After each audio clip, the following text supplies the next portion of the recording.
Rationalization by Ludwig von Mises. This article is excerpted from Theory and History and narrated by John Pruden.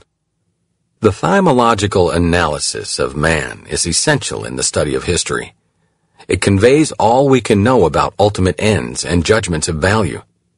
But as has been pointed out earlier, it is of no avail for praxeology and of little use in dealing with the means applied to attain ends sought. With regard to the choice of means, all that matters is their suitability to attain the end sought. There is no other standard for appraising means. There are suitable means and unsuitable means. From the point of view of the actor, the choice of unsuitable means is always erroneous, an inexcusable failure. History is called upon to explain the origin of such errors by resorting to thymology and the specific understanding.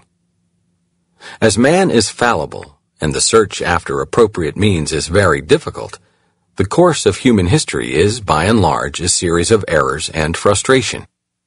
Looking backward from the present state of our knowledge, we are sometimes tempted to belittle past ages and boast of the efficiency of our time.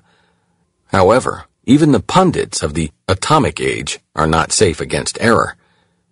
Shortcomings in the choice of means and in acting are not always caused by erroneous thinking and inefficiency.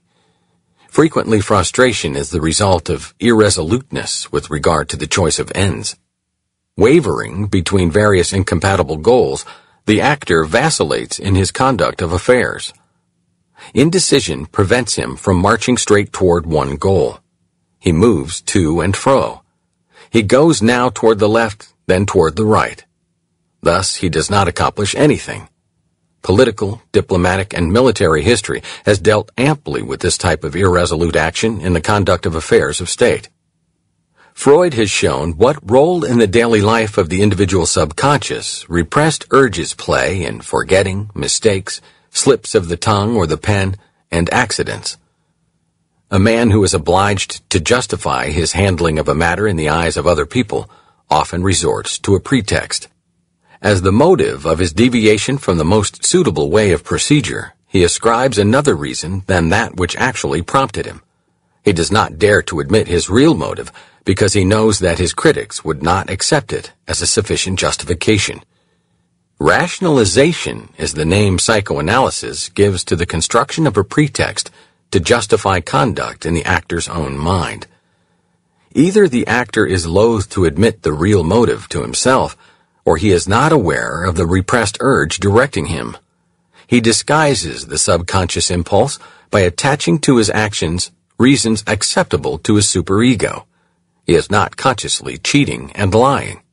He is himself a victim of his illusions and wishful thinking. He lacks the courage to look squarely at reality. As he dimly surmises that the cognition of the true state of affairs would be unpleasant, undermine his self-esteem, and weaken his resolution, he shrinks from analyzing the problems beyond a certain point.